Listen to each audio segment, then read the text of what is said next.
voyage exige une certaine part d'audace, d'improvisation et de chance.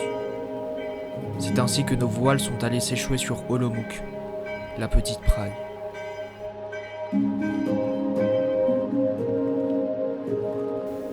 La ville respire le calme et retranscrit toute la beauté des villes traditionnelles tchèques.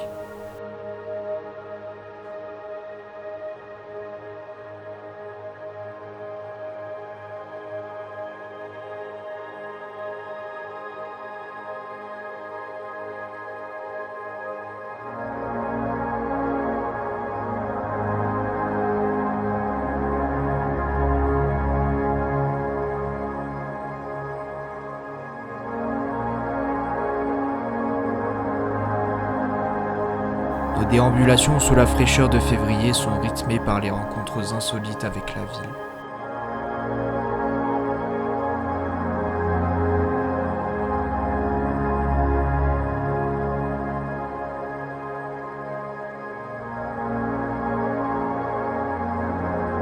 L'histoire n'est jamais loin, et les lieux de mémoire en témoignent.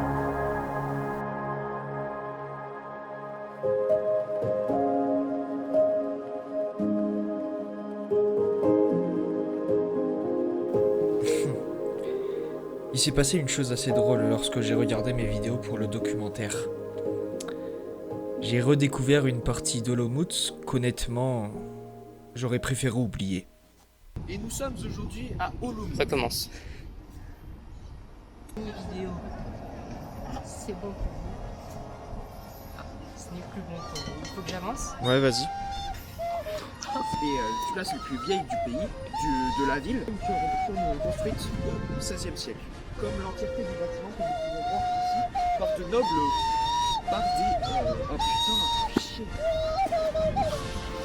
Attends, comment... Je sais pas ce que ça donne. Quand tu veux.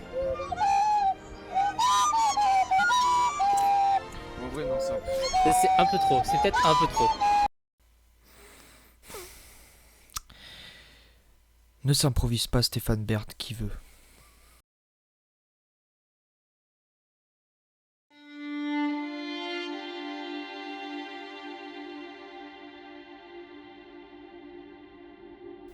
La beauté appartient à ceux qui se lèvent tôt.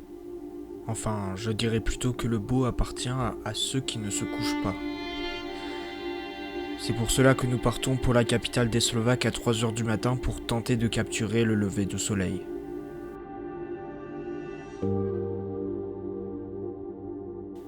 Ce n'est qu'après avoir déjoué les pièges du sommeil et du brouillard de la nuit que nous trouvons finalement un spot sur les berges du Danube.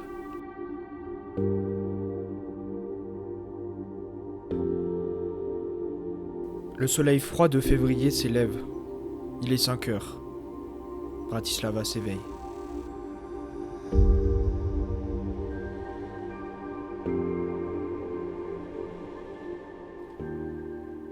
Bratislava est une vieille ville de plus de 1000 ans, mais une capitale depuis seulement 30 ans. Et c'est vrai que cela, on le ressent.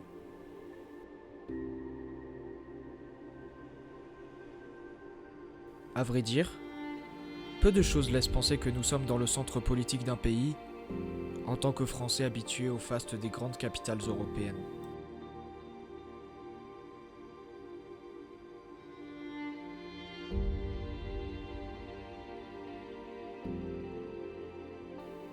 Ce n'est qu'à la vue des quelques drapeaux pendouillant des ambassades jalonnant les rues du centre-ville et du palais présidentiel que l'on prend réellement conscience de l'importance de la ville.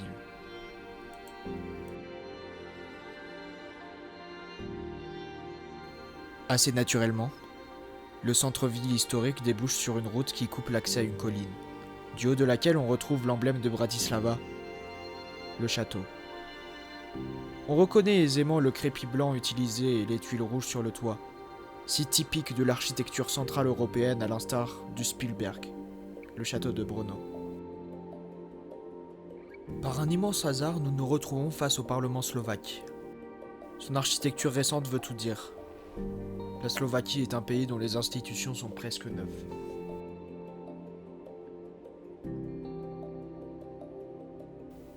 Rapidement, on s'ennuie. Peut-être que nos corps fatigués ralentissent nos esprits, mais il reste que la ville est petite. Néanmoins, il demeure un endroit particulièrement marquant. On trouve une tombe, puis un monument.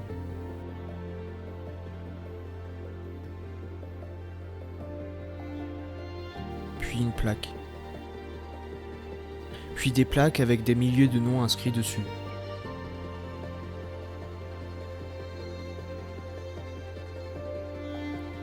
C'est un gigantesque mémorial qui rend hommage aux soldats de l'armée rouge tombés pour la libération de la ville. L'effet espéré par ces bâtisseurs s'est avéré immédiat pour nous. Le gigantisme du lieu coupe le souffle et pousse à la contemplation.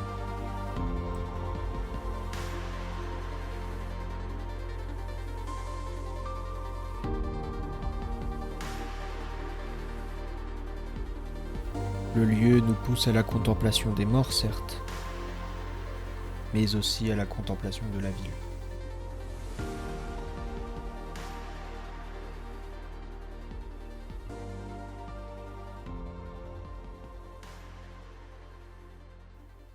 Il peut vous sembler déconcertant que j'évoque en premier lieu la capitale des Slovaques, avant la capitale des Tchèques.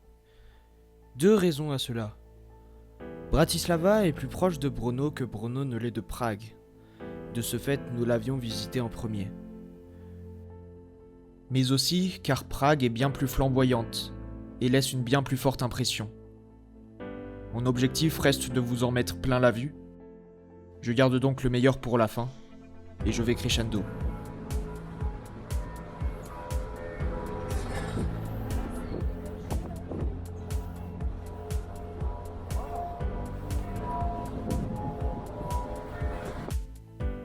J'avoue que je ne sais pas trop par quoi commencer. Il y a tant de choses à dire à propos de cette ville si incroyable, qui semble hors du temps et qui m'a marqué de manière inoubliable. C'est de loin la ville où j'ai le plus filmé, parce que je l'ai visitée en tout 5 fois pendant mon séjour, mais aussi parce que j'y trouvais à chaque fois quelque chose à observer en détail. Un point de vue, une bizarrerie unique héritée de son histoire et de l'histoire des Tchèques.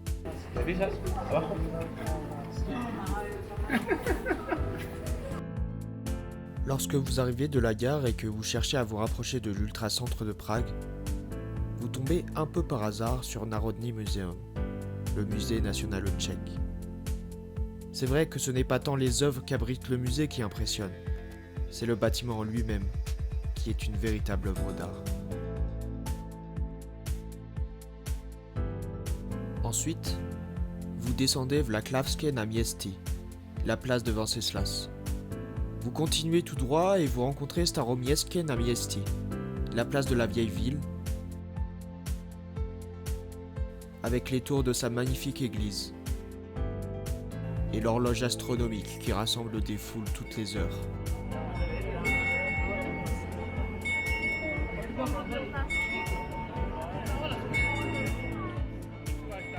Mais il n'empêche que la principale attraction reste son magnifique pont, liant les deux rives de la cité depuis plus de 600 ans.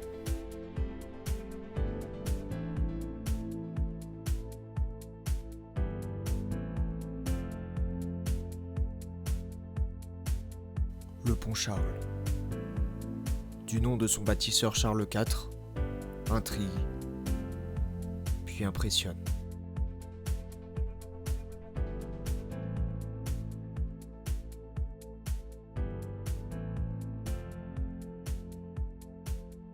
Sous tous les angles, c'est sa grandeur qui ressort, malgré l'envahissement constant par des visiteurs d'un jour, comme nous.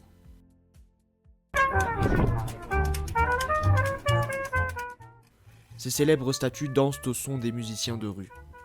Toutes les légendes et les activités de la ville se concentrent ici, de jour, comme de nuit.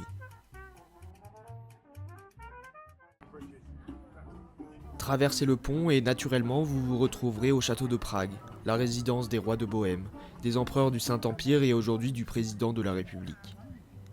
Visitez-le et vous vous retrouverez face à une certaine fenêtre qui a embrasé l'Europe du XVIIe siècle. Redescendez du château et dirigez-vous vers le pont. Tournez 2 fois à gauche, puis à droite, et vous arriverez au lieu qui m'est le plus cher dans cette ville, le mur Lennon. Les grands ouvrages d'art sont intéressants certes et mettent en valeur de grands hommes. Mais le mur Lennon permet l'expression de tous dans une harmonieuse cacophonie, un joyeux bordel de couleurs, de graffitis, de crayons tous différents mais qui se rassemblent sous une même bannière, celle de l'amour, de la paix et de l'humanité. Au moment où nos existences sont bouleversées par des événements qui poussent au repli sur soi, c'est paradoxalement un mur qui nous rappelle qu'un autre monde sans barrière est possible.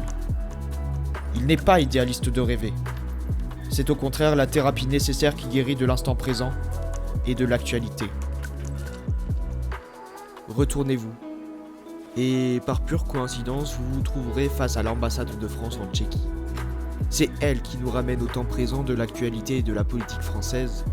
C'est là qu'on fera honneur à nos droits citoyens pour les élections européennes. La dualité de la place est très forte. D'un côté, l'idéalisme de la philosophie, de l'autre, le réalisme de la politique. Prague est une entité urbaine qui nous fait voyager dans notre esprit.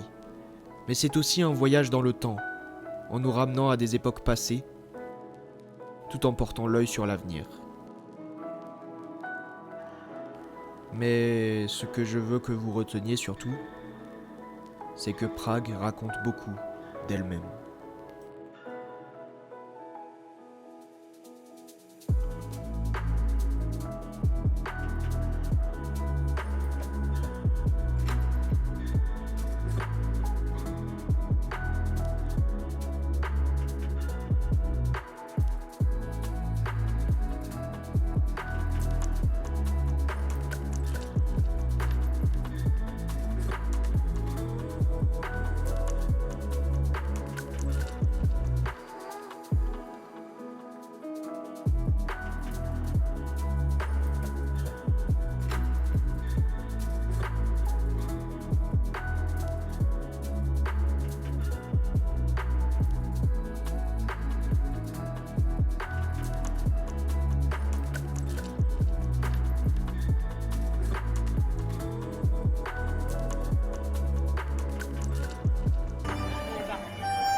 Les envies soudaines s'avèrent souvent être des lames à double tranchant. Par définition, c'est d'un seul coup qu'elles arrivent. Ces magnifiques pulsions peuvent se transformer en grand danger. Mais on ne sait ce qu'elles deviennent qu'après les avoir écoutées et s'être soumises à la tentation. C'est comme cela qu'un matin, on regarde les lignes de Flixbus et on remarque qu'il y a une ligne directe entre Brno et Berlin qui fait le trajet de nuit pour une 50aine d'euros. Vous voyez où je veux en venir.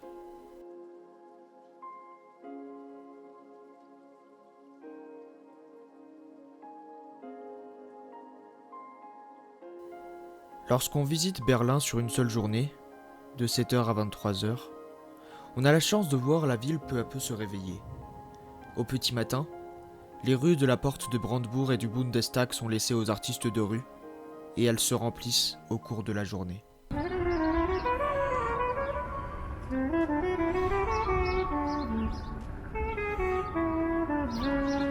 Lorsqu'on visite Berlin en une seule journée, on a la malchance de devoir choisir où aller, où s'arrêter, et cela ne laisse que trop peu de place à l'improvisation.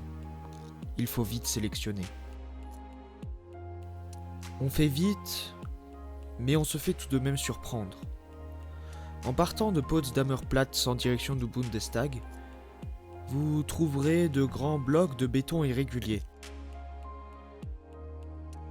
Vous y pénétrez et, l'esprit confus, vous êtes perdu. Vous avez l'impression de vous retrouver dans un espace liminaire, infini. Un lieu où à chaque tournant, toutes vos certitudes sont remises en cause et l'angoisse vous prend aux tripes. C'est le mémorial aux Juifs assassinés. C'est à la fois la sépulture de l'humanité et sa résurrection. Tout espoir est mort dans cet endroit. Mais cet espoir renaît car des gens ont bien voulu que la mort soit représentée sans être banalisée. Ce mémorial appelle à la repentance de nos échecs passés. Mais un peu plus loin, un autre monument bien plus ancien porte au nu le peuple allemand. Le Siegessäule, la colonne de la victoire, rend initialement hommage aux victoires prussiennes fondatrices de l'Empire allemand. Qui aurait pu prédire que 120 ans après la construction de cette colonne, c'est la destruction d'un mur qui fera honneur au peuple allemand ?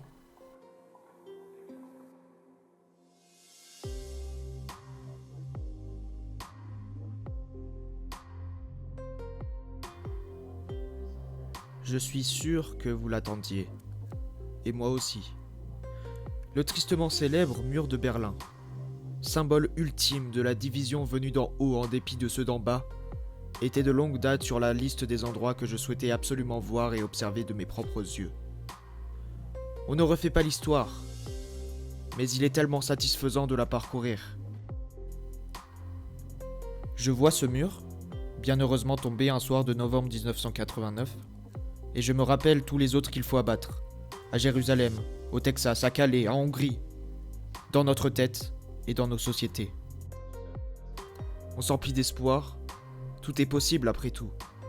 Peut-être qu'un jour, lorsqu'on dira « je veux la paix dans le monde », on ne sera plus observé avec des yeux écarquillés, l'air de nous prendre pour des rêveurs déconnectés des réalités humaines, mais que ce sera une vérité générale, totalement ou presque totalement accomplie, et déjouant une fois pour toutes les pronostics établis par les réalistes au profit des rêveurs.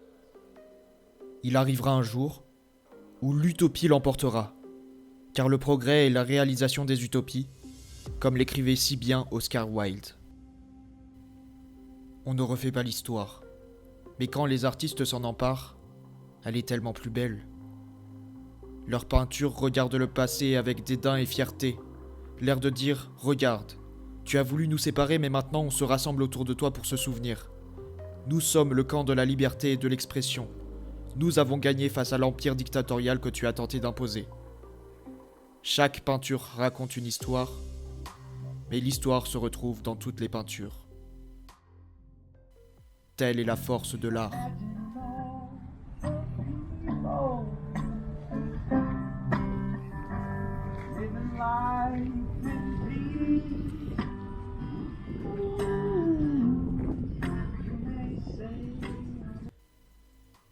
Berlin est donc une ville d'art, comme en témoigne son île dédiée à ses musées.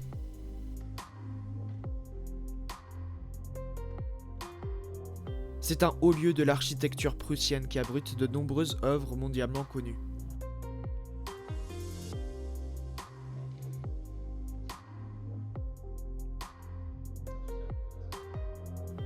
Malheureusement, je suis pressé par le temps et je n'y pénètre pas.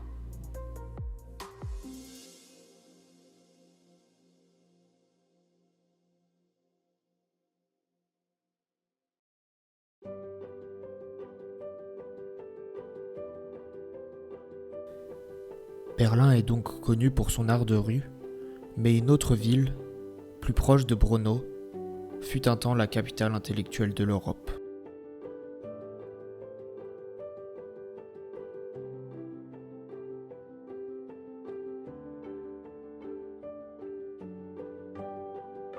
Lorsque vous arrivez à Vienne, tout vous laisse penser que vous êtes dans la capitale de l'art. Les bâtiments sont grandioses, car Vienne est la capitale de l'Österreich, l'Empire de l'Est. À Vienne, le coût de la vie rappelle malheureusement celui de Paris. Mais la splendeur de la ville rappelle heureusement Paris. En découvrant Vienne, j'ai en quelque sorte compris ce que ressentaient les visiteurs de Paris. Tout est grand, tout semble riche, tout semble beau. Vous défilez dans les rues de Vienne, entourés par d'imposants monuments de l'ère impériale, les différents palais des empereurs et des archiducs, qui font écho aux grands ouvrages de Paris et aux grands boulevards haussmanniens. La ville en elle-même est un musée à ciel ouvert. Les bâtiments classiques jalonnent la ville, mais on y trouve aussi des innovations architecturales qui ajoutent un certain folklore au quartier visité.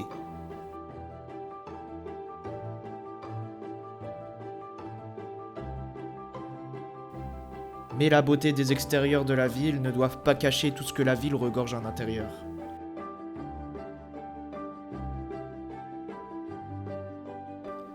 Vienne est aussi une ville-musée car elle en compte plus de 100, dont certains figurent parmi les plus renommés, ce qui en fait une puissance culturelle d'envergure.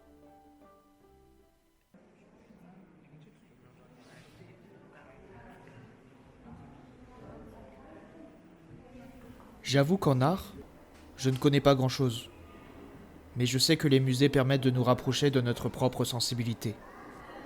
Vous pénétrez dans des mondes humains et fictionnels dont vous ne percevez qu'une infime partie, celle qui se trouve sur la toile.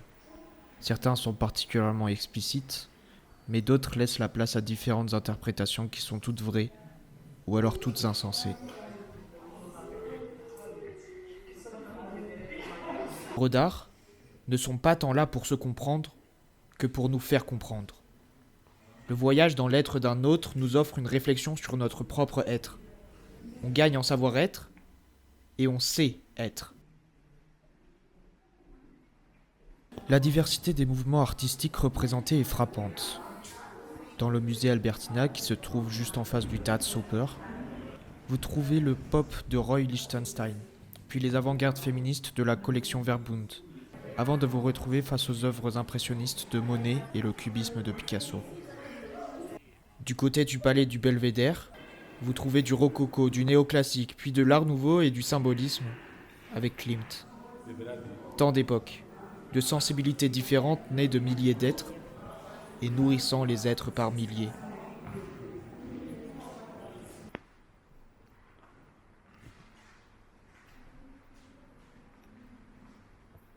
Avant d'arriver à Vienne, il est vrai que je m'étais pris d'un certain intérêt pour l'Empire autrichien, dont la complexité de la structure m'intriguait.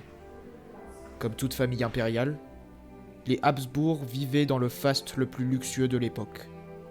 Et lorsqu'on pense au faste des Habsbourg, un personnage, popularisé par le cinéma, nous vient assez vite en tête.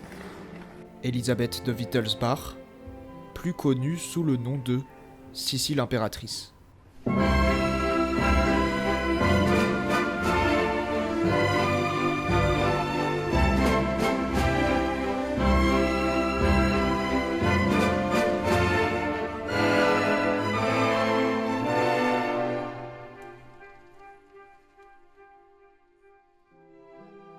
Ah, Sissi.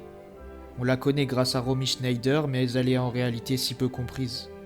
Derrière le faste affiché, la dépression et l'austérité étaient son quotidien. Sissi n'était pas seulement une icône de la beauté comme on pourrait le croire aujourd'hui. Elle avait un réel impact sur les décisions de son mari, l'empereur François-Joseph Ier. C'est elle qui a presque été à l'origine du compromis de 1867, qui a instauré la bimonarchie austro-hongroise. Une des raisons de son soutien est très simple. Peut-être un peu candide, mais symbolise bien la personnalisation du pouvoir impérial. Elle s'était prise de sympathie pour les Magyars, dont elle admirait le franc-parler. Et ils ont fait d'elle leur reine. Le sentiment national hongrois s'opposait donc à l'impérialisme autrichien. Les Autrichiens ont leur joyau, leur capitale, leur ville, édifiée depuis plusieurs centaines d'années maintenant. Mais au XIXe siècle, les Hongrois, quant à eux, n'ont rien. Ils comprennent cependant que l'union fait la force, puisque l'union fait Budapest.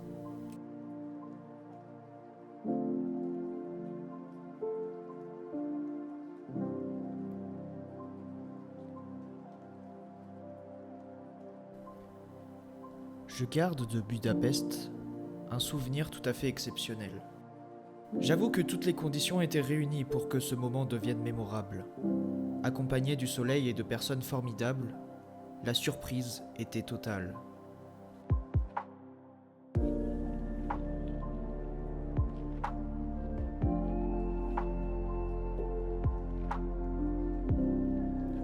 Buda est la partie médiévale de la ville construite sur la colline, avec ses bâtiments grandioses comme le palais Budavari et le bastion des pêcheurs.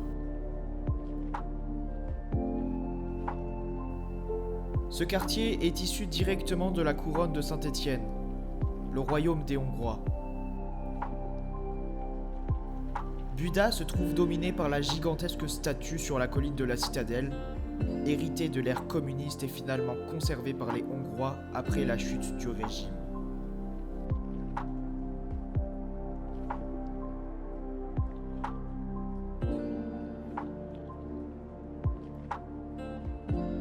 Pest, quant à elle, est la partie active de la ville, avec ses rues commerçantes, ses institutions politiques, ses bâtiments religieux, ses festivités et son marché.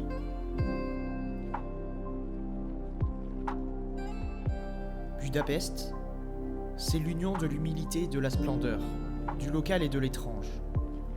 Budapest est la fusion de la gloire de l'histoire et de la fièvre de la fête. Budapest est le mariage de deux étrangers si différents, unis par ce qui est à l'origine de toute forme de vie. L'eau.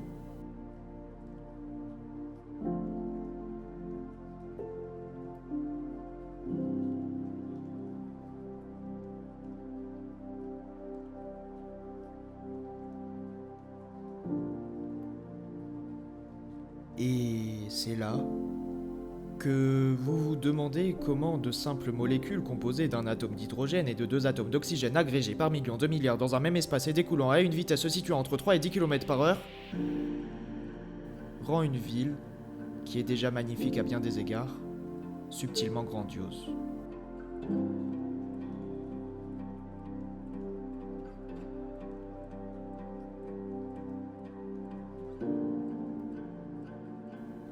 Parcourez ces molécules à la lune montante, et là vous comprendrez.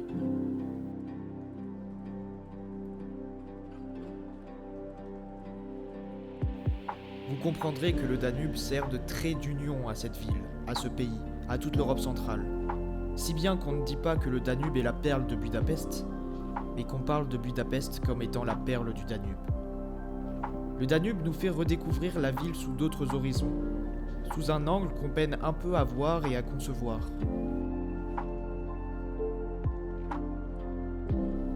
Le palais Budavari et le Parlement se marient grâce à ces quelques atomes et règnent ensemble sur la Hongrie.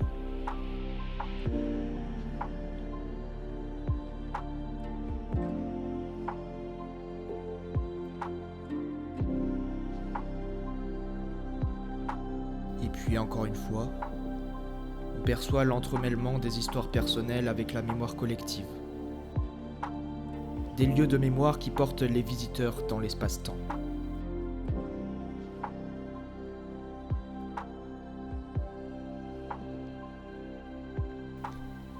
Il arrive parfois que les étoiles soient parfaitement alignées, transformant un moment heureux en un souvenir inoubliable. Il s'agit dès lors d'un souvenir dans le souvenir. Une histoire qui nous renvoie nostalgiquement vers le passé. On marche sur l'eau, on survole notre existence. Tout nous réussit et rien ne nous échappe. Le monde nous appartient et on devient Dieu. Sauf que...